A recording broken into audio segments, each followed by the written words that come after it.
በእናት ምን አይነት ቡድን ነው ጋላት ሰራ የሚሉት ቡድን? አንተ ካሸነፍ በ90 ደቂቃ አታሸነፍም እንዴ?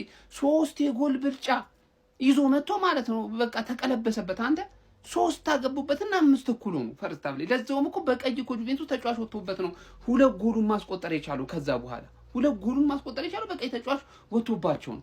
በጎዶሎ ተጫዋች እንዴ ያናዳል። እኔ ማለፍ የነበረበት ጁቬንቱስ ነበር። ሳልፈልግ ጁቬንቱስን መደገፍ ጀመርኩኝ እና በተጨማሪው ደቂቃ ላይ እንግዲህ ኡስሜንና አግብተው ሲያሸንፏቸው የመረን የተናደድኩት የመረን ተበሳጩ። ምን አገባኝ? መበሳጨት አይደል የለብኝም እኮ ግን ያናዳል። በቃ አንተ 3 የጎል ብልጫ ይዘህ መተህ ተከላክል መውጣት ያቀታል። 3 ታጫ ሆነ በኋላ እንደዚያ ቆይተውንም ያሸንፋሉ። ህጅ ሲያናድበና ይሄ እኮ ትርፉ ድካም። እኛ መንቀልፍ ጦት ነውር አይደለም እንዴ? ነውር እኮ ነው። ጁቬንቱስ ከጋላት ሰራይ ልብ ሰባሪ የሆነ ጌማ።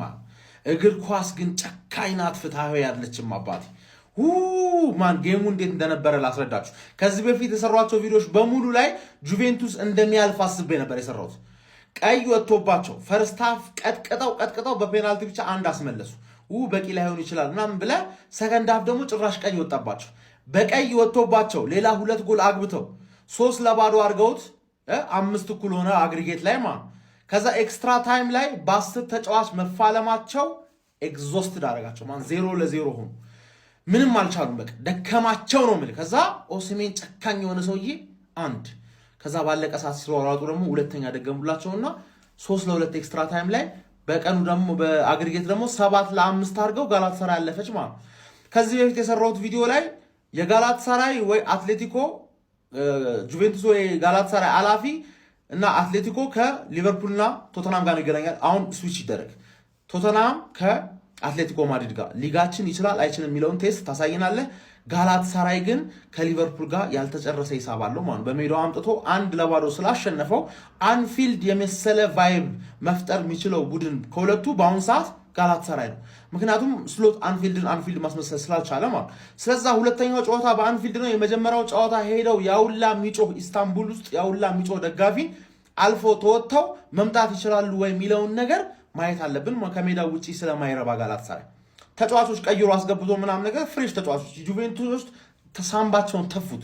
ሲያሳዝኑ በእናት አንድ መከታተለው እዛ ጣሊያን ያለ የቲክቶክ አለ የጁቬ ደጋፊ ማለት ምን ያህል እንደሚያብድ ነው ማየት ፈልገው። ዋት ጌም ልብ የሚሰብር ጨዋታ ግን ዋት ጌም ነው የምላባት። ይኸው ነው በቃ የእግር ኳስ አስቀያሚው ፓርቲ ይሄ ነው ጋይስ። አንድ ያዳምጡት የቅድሙ ቪዲዮ። ጁቬ የማይቻለውን አድርጓል፣ የማይቻለውን ማለት ነው። ግን የእግር ኳስ ብልግና አሁን በጭማሪው ደቂቃ ተቆጥሮበት እንዲያወድቅ ነው የምፈራው። በቃ ማለፍ ይገባቸዋል። ላይ በቃ ጁቬዎች እንግዲህ በጣም ከባዱን ነገር አድርገውት ነበረ። ግን በኤክስትራ ታይም ደግሞ 2 ጎል ተቆጥሮባቸዋል ማለት ነው። ኦሲሜን ነው ቅድሚያ ቅስማቸውን የሰበረው ማለት ነው። ያውላ ድካም መና ቀረ። ኢማጂን ባለፈም እንዲሁ በቀይ ወጥቶባቸው ነበር። 3-2 ነበሩ። በቀይ ወጣው 2 ጎል ጨምሮ 5-2 ሆነ። ያው ጋላታሳራይንም አለማድነቅ አይቻልም። ግን ጁቬ ሁለቱም ጨዋታ ላይ በቀይ ወጡበት። እኔ ጁቬ አይመቸኝም ጋይስ። ከሴሪ የምወደው ኤስ ሚላንን ነው። ከዛ ባለፈ ጁቬ ሁሌ ዋንጫውን ይበላ ስለነበር እኔ ጁቬ የማይመቸኝ ቡድን ነው። በቃ እንደ ሰው ስለሆነ ማስበው ማለት ነው። ሁሌ ዋንጫ በየዓመቱ ዋንጫ ይበላ ስለነበር አልወደውም። እና ግን ዛሬ ከባዱን ለማመን ከባዱን ነገር በጎዶሎ ተጫዋች ማድረግ ችለው ነበረ። ብቻ ያው እንግዲህ 30 ደቂቃውን ሰግጠው ቢከላከሉ ሜቢ በመለያ ምት እንግዲህ ቻንሳቸውን ይሞክሩ ነበረ። ግን በቃ ያውላ ድካም ያውላ ልፋት መና ቀረ ማለት ነው። 2 ጎል አስቆጥሯል ጋላታሳራዮች። እነሱንም አለማድነቅ አይቻልም፣ ስለሚገባቸው አልፈዋል ማለት ነው። ፎርዛ ዩቬ ያላለ ሰው ትላንት የለ። የዩቬን ኳስ ያየ ሰው በስመ አብ ተዘራ ሻምፒዮንስ ሊግ ይወድ ነገር ልገር አትላንታ በቃ ቤንሰን ባኒ የሰራቸውን ስቶች ተጠቅሞ ለጥልቅ አርጎ 4-1 ምናምን ቀውጦትና አለፈ ማለፍ ስለነበረበት ከዛ በኋላ 3ቱን ጨዋታዎች እንዴት እንዳየዋቸው ነው ነገር ከማድሪድ ቤኔፊካ እንዴትኛው ጤነኛ ነው የጀመሩት። የዛ ሰዓት ላይ ጨዋታው ሲጀምራና ማድሪድ በቃ ምናምን ስል ራፋ ሲልቫ ወስዶ ወይ ራላሽ ዋሲቦ ቹአሜኒ ያገባ ጨዋታው ሲቀዘቅዝ ይሄኛውን ከማይ ሌሎች ኮንተንት ክሬተሮች ቲክቶከሮች ስለሚሰሩት ለም ላይ ጌት ያለ ኳሳ ላይም ብዬ የሞናኮ ከፒኤስጂ ማየት ጀመሩ። ብሮ ሞናኮ ከፒኤስጂ አግሪጌት መጀመሪያ 3-2 ነው እየተመሩ የነበረው ከሜዳቸው ሲመጡ ማለት እዚህ 1-0 እየመሩ እየቀወጡት እያለ ጥሩ እየተጫወቱ እየተከላከሉ ምናምን ይሄ ፋራው ነው ሰውዬ ኑኖ ሜንዲን ከኋላ እየሮጠ መጥቶ አርጎ ቢጫየ 5 ደቂቃ 10 ደቂቃ ምናምን ሳይቆይ እዛ ላይ ወጥቶ ደግሞ ሌላ ሰው አድርጎ ቀይ ካርድ እንደ መጀመሪያው ጨዋታ ማለት የዚህ ሰዓት ላይ 58ኛው ደቂቃ ላይ ቀይ ካርድ እሱ ወጥቶ 59ኛው ደቂቃ ላይ ማርኪኒዮስ ሲያገባ ኦኬ ይሄ ጨዋታ ቻው አልቋል ምናምን ነገር የዩቬን ጨዋታ ላይ ወደ ዩቬ ቀየርኩ ማለት የዩቬን ጨዋታ ስከፍተው ማለት ዩቬ ኦልሬዲ ቀይ አይቶ ነበር። ቀይ ደግሞ እንዴት ነው ያየው?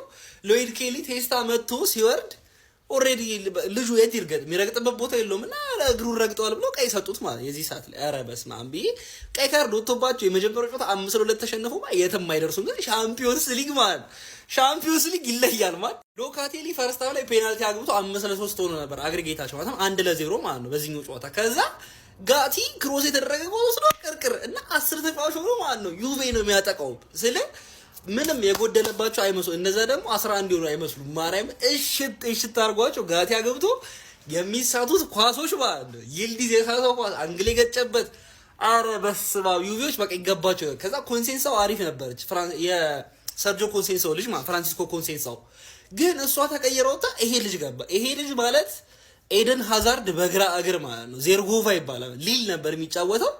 አጨራረሱ ግን ማለት ኧረ በስመ አብ አጨራረስ ግን በቃ ወሳኝ ነገር ነው ማለት ልጅ አንድ ኳስ ተጫዋች ችሎታው ቀርቶበት መጨረስ ቢችል ይሻላል። አንተ ግድል ሊያረጋቸውና ማይሆን ስራ ይሰራል ነው ማለት ዜርጎቫ ብቻ እንደዛ እየሆኑ እያለ ሁለተኛው ኳስ ማኪኒ ወስዶ በቴስታ ቀርቅር 3-0 5-5 ሆኖ ኤክስትራ ታይም ይገቡልሃል። አረ በስመ አብ የሚገርም ጨዋታ እያየ በቃ የዩቬ ደጋፊ ነው የምትሆነው ሳትፈልግ ማለት ከዛ የፋራላ በላሾ መሰለ አረ በስመ አብ ጋቲ ደክሞት ነው መሰለኝ በቃ ታክል ሲያደርግ ያለፈው እንኳን ሳገኘው ለተጠላቸው በቃ ዘው የተዳከሙ ነው የነበረበት ሰዓት ላይ ደግሞ ይልማዝ ሙሉ ጨዋታውን በቃ ካውንተር አንተ ልጁ ሲሮጥ ኦቨር ነው የሚሮጠው ባሪስ ይልማዝ ምናምን ይባላልና ጀለስ ይሮጣል ይሳሳታል ግን መጨረሻ ላይ የኦሲሜንም ኳስ ያቀበለው ራሱ ነው።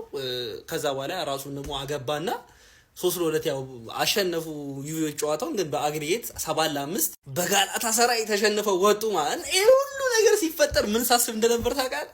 ኩሩ የሆነ የኔ ቡድን አንደኛ ሆኖ ወደው ቆይቶ አልፎ ነው ለካ እንዲህ በነፃነት ሻምፒዮንስ ሊግ ሳይ ነበር። ፎሎ ኮፒ ሊግ ሼር ያረ እንዴት ነው ግን ቆይ ማንቸስተር ደጋፊዎች የሚችሉት ሳምንት አንዴ ብቻ የተጫወታት ናፈቀኝ። አርሰናል ይመቻችሁ ባል አይ ካንት ዌይት። እግር ኳስ ዛሬ ቱሪን ጣሊያን ላይ አብዳ ነው ያመሸችው። ምን አይነት የቻምፒየንስ ሊግ ላይት ነው ያየነው? ምን አይነት የቻምፒየንስ ሊግ ፕሌይኦፍ ነው ያየነው? ጣሊያኖቹ ጁቬንቱሶች ታገሉት። አሮጊቶቹ አልሸነፍ ባይነት በደማቸው ያለው የጣሊያናዊነት ታገሉት። ነገር ግን የኦቶማን ቱርክ ልጆችን አላሸነፉ። ጋላታሳራዮችም ለመመለስ ያደረጉት ጥረት ኦሲመን ገዘገዛቸው። ሪያዊው ኦሲመን እንግዲህ ወደ ጣሊያን ወደ ግዛቱ ተመልሶ የቱርኩን ክለብ ጋላታሳራይን ይዞ አልፏል። ዋው ምን አይነት ተጫዋች ነው! የሚገርም አጨራረስ፣ ፕሬሸር ምንም ያልተሰማው ጠጋን ያረጋት። ነገር ግን የሚገርም ጨዋታ ነው ያየነው። ምን አይነት ፕሌይኦፍ ነው ዛሬ የተመለከትነው? የሪያል ማድሪድን ጨዋታ ነው ያዩት። ነገር ግን 30 ደቂቃ ጭማሪ ሙሉ ነው አይቼዋለሁ። ዋት አ ቢዩቲፉል ጌም። ለዚህ እኮ ነው ቻምፒየንስ ሊግ የዓለማችን ምርጡ ቶርናመንት ነው የምንለው። በቃ የሚገርም ታጋይነት። አሁን እንግዲህ ጋላታሳራይ ወይ ሊቨርፑልን ወይ ቶትንሃምን ነው የሚገጥመው። 16 ቲሞቹ እንግዲህ ታውቀዋል። እንግዲህ ጣሊያን አንድ ተሳታፊ አግኝታለች። አንድ ተወካይ አላት በአትላንታ ምክንያት። እነሱም ታሪክ ሰርቶ ነው ያለፉት። ዋው ዋት አ ቢዩቲፉል ጌም። ምን አይነት ጉድ አጃኢብ የሆነ ጨዋታ ነው ያየነው ሀቢቢ። ይሄ ጨዋታ ያለፈ ኢትዮጵያዊ ማለት ምን ላደርግ ይችላል? ይሄን ጨዋታ ተኝተ ካለፈ ማለት ጁቬንቱስ በጣም አሳዘነኝ ሀቢቢ። የሚገርም ካምባክ ማለት ታይቶ የማይታወቅ ካምባክ ሰርተው እኮ ካምባክ አሰራራቸው እኮ ተጫዋች በረፍት እኮ ወጥቶባቸው ማለት 3-0 አድርገው በአላ ከዛ በኋላ ኖርማሊ ማግባት እድልም ነበራቸው፣ ጨዋታውን የመጨረስ ነበራቸው፣ ግን አልተሳካም። ወይኔ ለፍተው ማለት ነው። ሲጀመር እዛ የጣሉት ነው ስፔሻሊ አራተኛው ጎል የገባባቸው ጎል እዛ በነሱ ሜዳ ማለት በጋላታሳራይ ሜዳ እሷ ናት ዋጋ ያስከፈለቻቸው። ብቻ ጽድት ያለ ጨዋታ አይተናል። ሪያል ማድሪድ ሞቷል፣ በጣም ሞቷል ማለት እሱንም ለማየት ሞክሬ ነበር። ማድሪድ ግን ፕራይም ሪያል ማድሪድን ያየ አንድ ደጋፊ ይህን የምድረ ጎረምሳ ስብስቡ ሳይ በጣም ያሳዝናል። ብቻ ይመቻቸው። ምንድን ነው የተፈጠረው ጀማው? እኔ ሌሊት ነው ሳረብሽም። ይሄ ቪዲዮ ኮፒ ሊንክ አድርጉ በደንብ 7:40 ላይ እየሰራው ነው። በስመ አብ ዩቬንቱስ በቃ ድራማቲክ የሆነ ካምባክ ሰርተው 3-0 አድርጎ ነበርና ከዛ 30 ደቂቃ ተጨምሮ በቃ አስቡ ብዙ ጊዜ ካምባክ የሰራ ቲም በዛው ነው የሚቀጥለው በሞራል ስላለ እንደዛ እየመሰለኝ ጋላታሳራይ 106ኛ ላይ 118ኛ ላይ አግብተው አላለፉ። ዩቬንቱስ ከቻምፒዮንስ ሊግ ወደቀ።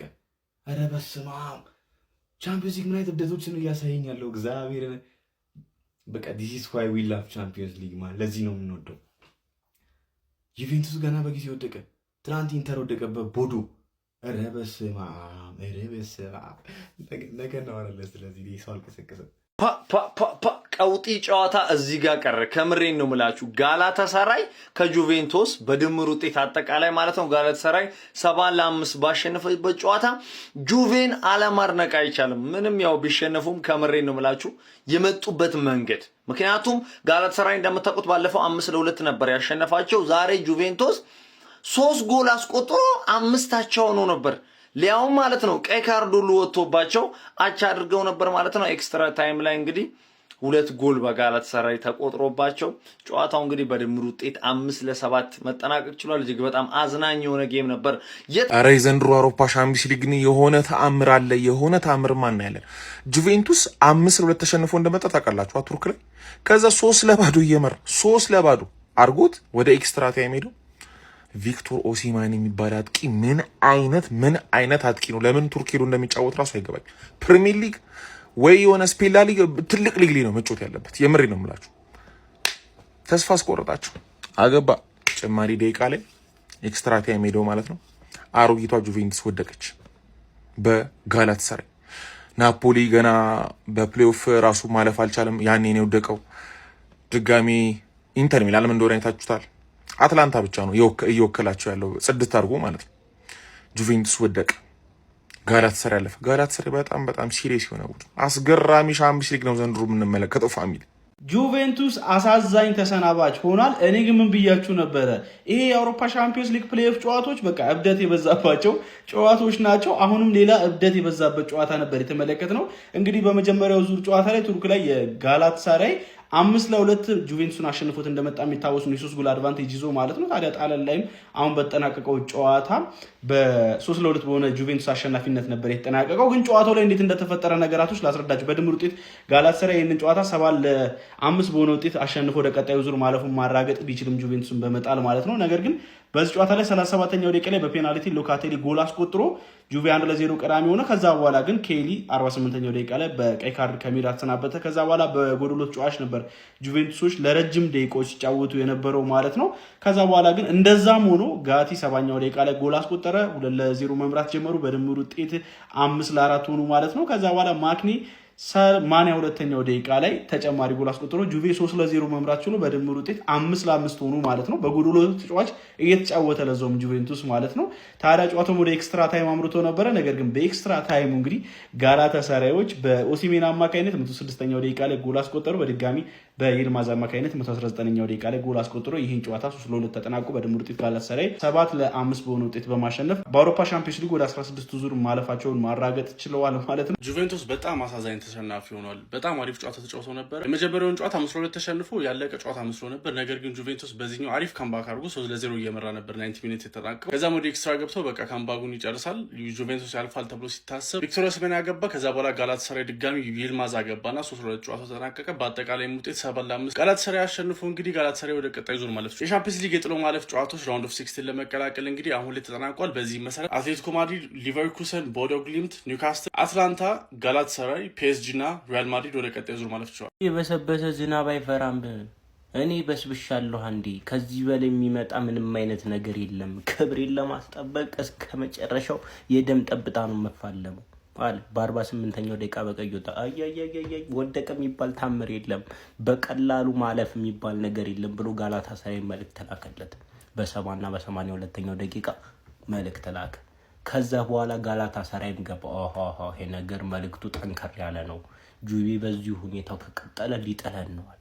ቪክቶር ኦሲሜን የሚባል የክት መሳሪያ ያላቸው ጋላታሳራይ የማይታወቅ ምንነቱ የማይታወቅ ማግስ የሚያደርግ ገዳይ መርዛማ አባብ የሆነ ሰው ያላቸው ምን አደረጉ? በሱ በኩል በበረኛው እግሮች መሃል ቪክቶር ኦሲሜን።